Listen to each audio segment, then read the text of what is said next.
बिहार और देश विदेश के तमाम छोटी बड़ी खबर में आप सभी श्रोतागण का तहे दिल से स्वागत है। पहला खबर है औरंगाबाद से। शरीर में छुपा रखी थी अफीम, पंजाब में करनी थी डिलीवरी। नगर थाना की पुलिस व नारकोटिक्स टीम द्वारा बुधवार को गिरफ्तार किए गए मादक पदार्थ के तस्कर प्रमोद प्रसाद ने पुलिस को कई अहम जानकारी दी है। पुलिस ने बताया कि प्रमोद गया जिले के इमामगंज थाना क्षेत्र के झिकटिया गांव का निवासी है। इसकी गिरफ्तारी नगर थाना क्षेत्र के रामबांध बस स्टैंड के पास से की गई। हालांकि बुधवार को इनसे अपना नाम रवि ओझा और घर ओरबल बताया था। पुलिस ने जब कड़ाई से पूछताछ की तो सही नाम पते की जानकारी दी। मार्च में बैंकिंग कामकाज में रहे सतर्क, अवकाश व हड़ताल के कारण 11 दिन बैंक रहेंगे बंद। मार्च महीने में बैंकिंग कामकाज निपटाने में थोड़ा सतर्क रहने की जरूरत है। दरअसल प्रस्तावित को 2 दिवसीय हड़ताल के साथ ही होली और बिहार दिवस के वजह से 5 दिन बैंक बंद रहेगा। अलावा 4 दिन रविवार का और 2 दिन शनिवार का साप्ताहिक अवकाश है। इस तरह से कुल 11 दिन बैंक बंद रहेंगे। मार्च माह के अंतिम दिन यानी 31 मार्च को बैंक तो खुले रहेंगे, लेकिन वार्षिक लेखाबंदी की वजह से ही आम लोग को कामकाज प्रभावित होता है। इस तरह से देखें तो कुल 12 दिन बैंक कामकाज नहीं हो सकेगा। खबर है किशनगंज से। डिब्रूगढ़ से कन्याकुमारी के लिए चलेगी साप्ताहिक सुपरफास्ट स्पेशल ट्रेन। इन 57 स्टेशनों पर होगी ठहराव। नॉर्थ फ्रंटियर रेलवे ने असम के डिब्रूगढ़ से भारत के दक्षिण राज्य तमिलनाडु के कन्याकुमारी तक एक सुपरफास्ट स्पेशल ट्रेन चलाने का निर्णय लिया है। यह साप्ताहिक स्पेशल ट्रेन का डिब्रूगढ़ से कन्याकुमारी तक की यात्रा के दौरान 57 ठहराव होगा। विभिन्न राज्यों से गुजरने वाली यह ट्रेन दूरी और समय दोनों लिहाज से भारत में सबसे लंबी यात्रा करने वाली गौरव हासिल करेगी। इसके अलावा न्यू तिनसुकिया और गुवाहाटी से जम्मू तक वन वे एक्सप्रेस ट्रेन भी चलाई जाएगी। खबर है सुपौल से। मतदाता सूची तैयार, 14 लाख मतदाता इस बार डालेंगे वोट।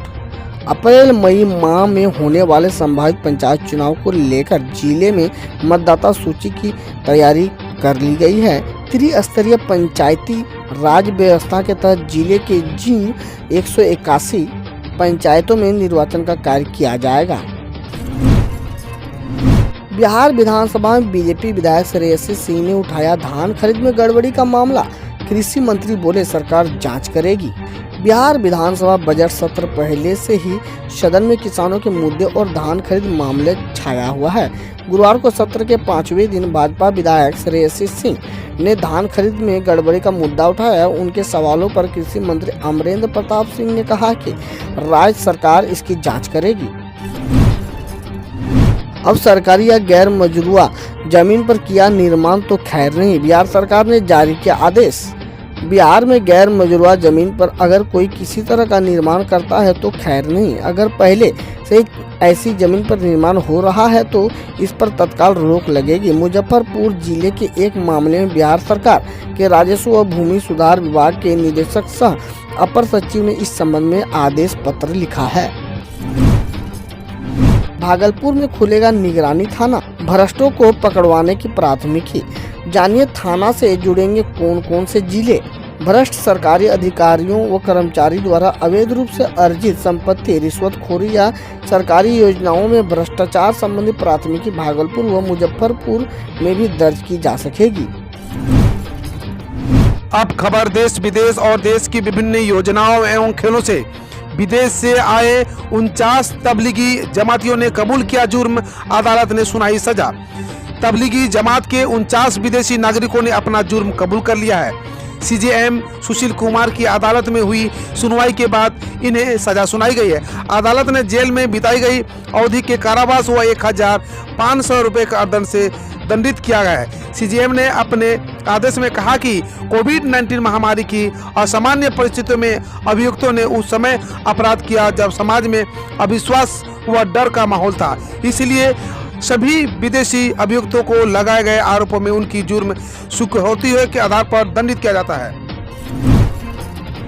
टिकैत की अपील के बाद हरियाणा पंजाब के कई किसानों ने नष्ट कर दी गेहूं की फसल।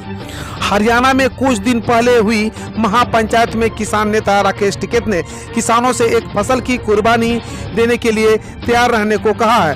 टिकैत की इस अपील पर पंजाब हरियाणा के कुछ किसान अमल भी करने लगे हैं। कई किसानों ने अपनी तैयारी खड़ी फसलों पर ट्रैक्टर चलाकर उन्हें नष्ट कर दिया है। हरियाणा और पंजाब के कई जगहों में ऐसे मामले सामने आए हैं जहां दिन चढ़ते ही किसान अपना ट्रैक्टर लेकर खेत में जा पहुंचे और अपनी गेहूं की फसल को नष्ट करने लग गए, जिसके बाद किसान नेताओं ने उन्हें ऐसा करने से रोका।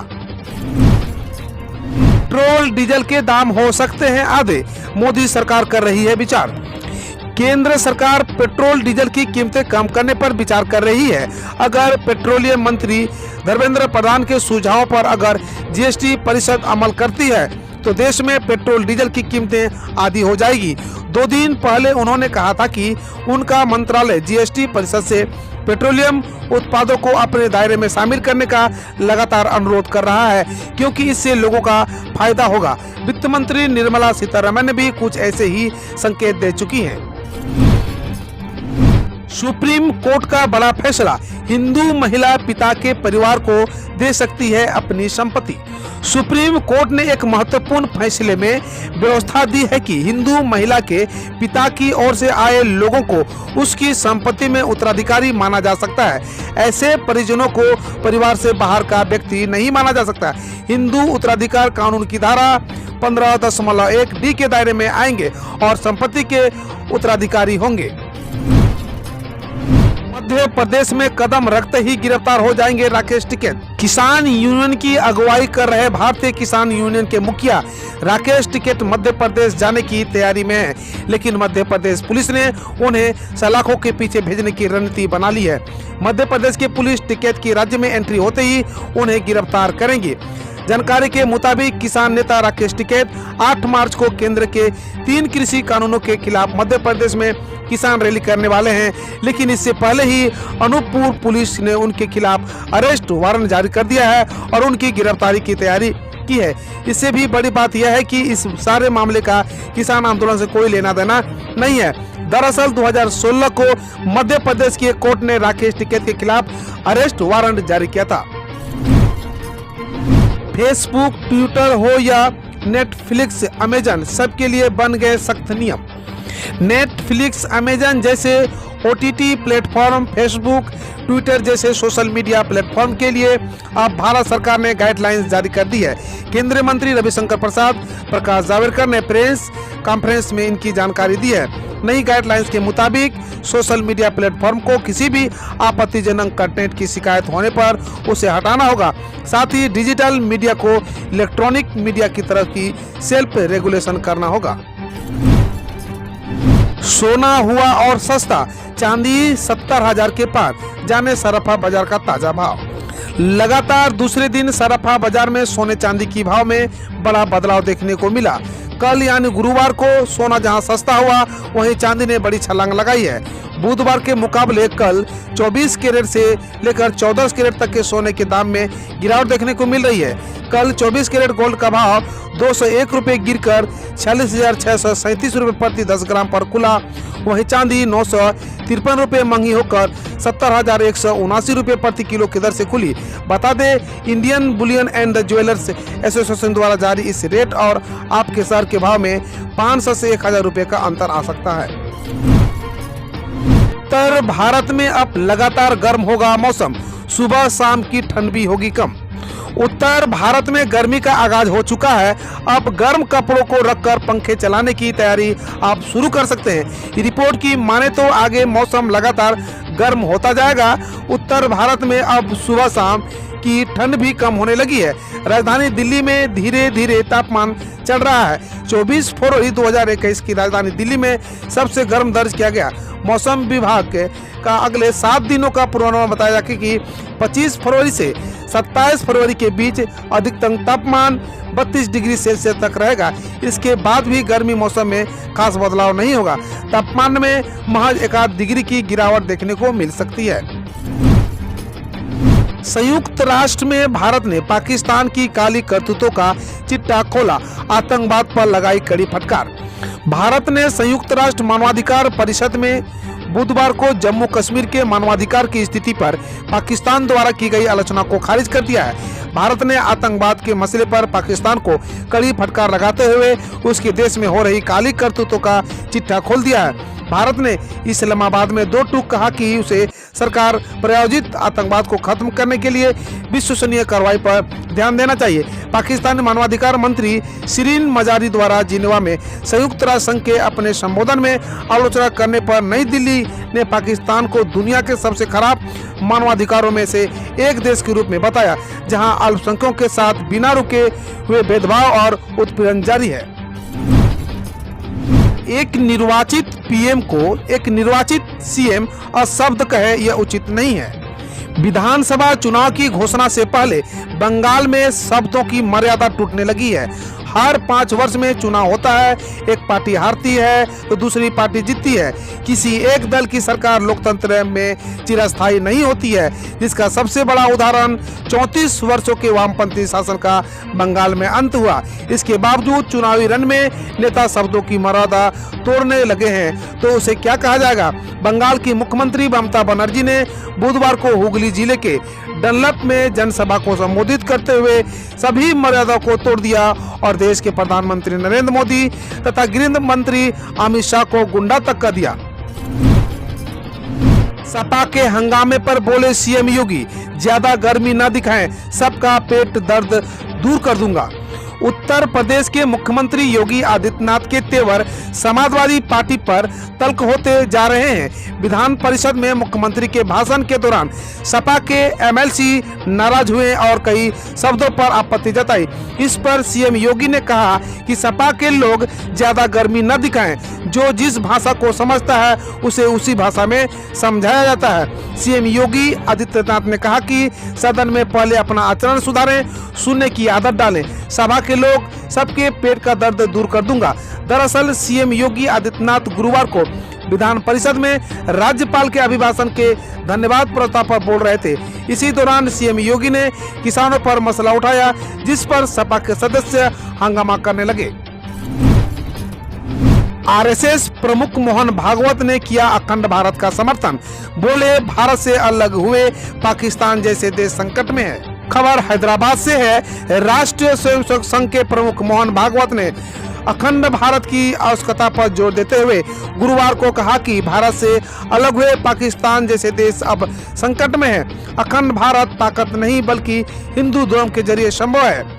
एक पुस्तक के विमोचन के मौके पर भागवत ने कहा, दुनिया के कल्याण के लिए गौरवशाली अखंड भारत की आवश्यकता है, इसलिए देशभक्ति को जगाए जाने की जरूरत है। छोटे किए गए भारत को फिर से एकजुट किए जाने की आवश्यकता है। भारत से अलग हुई सभी हिस्सों जो स्वयं को अब भारत का हिस्सा नहीं बताते हैं, उन्हें इसकी अधिक आवश्यकता है। डोभाल से हारा चीन, काम आया भारत का गेम चेंजर प्लान, आखिर हटना पड़ा पीछे। पूर्वी लद्दाख में वास्तविक नियंत्रण रेखा यानी LAC पर भारत और चीन के बीच बना तनाव कम होने लगा है। दोनों पक्षों में समझौता होने के बाद डिसएंगेजमेंट की प्रक्रिया शुरू हो गई है। डिसएंगेजमेंट प्रक्रिया के तहत पेंगोंग झील इलाके के उत्तरी और दक्षिणी किनारे से भारत और चीन की सेनाओं पीछे हट चुकी है। फरवरी में तीसरी बार बढ़े LPG सिलेंडर के दाम, इस महीने 100 रुपये महंगा हुआ रसोई सिलेंडर। रसोई गैस का सिलेंडर के दाम फिर बढ़ गए हैं।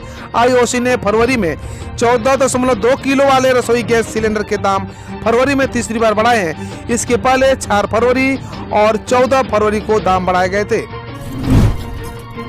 अब खबर खेल जगत से। भारत के खिलाफ इंग्लैंड का सबसे खराब प्रदर्शन, बनाया ये शर्मनाक रिकॉर्ड।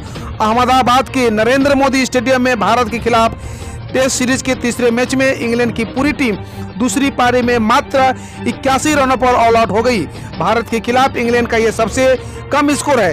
इससे पहले साल 1971 में द ओवल में खेले गए मुकाबले में वो 101 रनों पर आउट हो गई थी। अहमदाबाद टेस्ट मैच में इंग्लैंड की महज 34.4 ओवर ही खेल पाई। भारत की star off spinner R Ashwin और अक्षर पटेल की फिरकी का इंग्लैंड के बल्लेबाजों के पास कोई जवाब ही नहीं था। अक्षर पटेल ने तो 5 तो अश्विन ने 4 विकेट लिए। इंग्लैंड की ओर से जो रूट जेन स्टोक और फॉली ऑफ की दहाई का आंकड़ा छू सके, रूट ने 19, स्टोक ने 25 और पोप ने 12 रन बनाए। धन्यवाद। हम रोज ऐसे ही न्यूज लाते रहेंगे, तो यदि आपने अभी तक क्लीन न्यूज को सब्सक्राइब नहीं किया है तो पहले फटाफट सब्सक्राइब कर लें, साथ ही बेल आइकन को दबा दें ताकि कोई अपडेट मिस ना हो।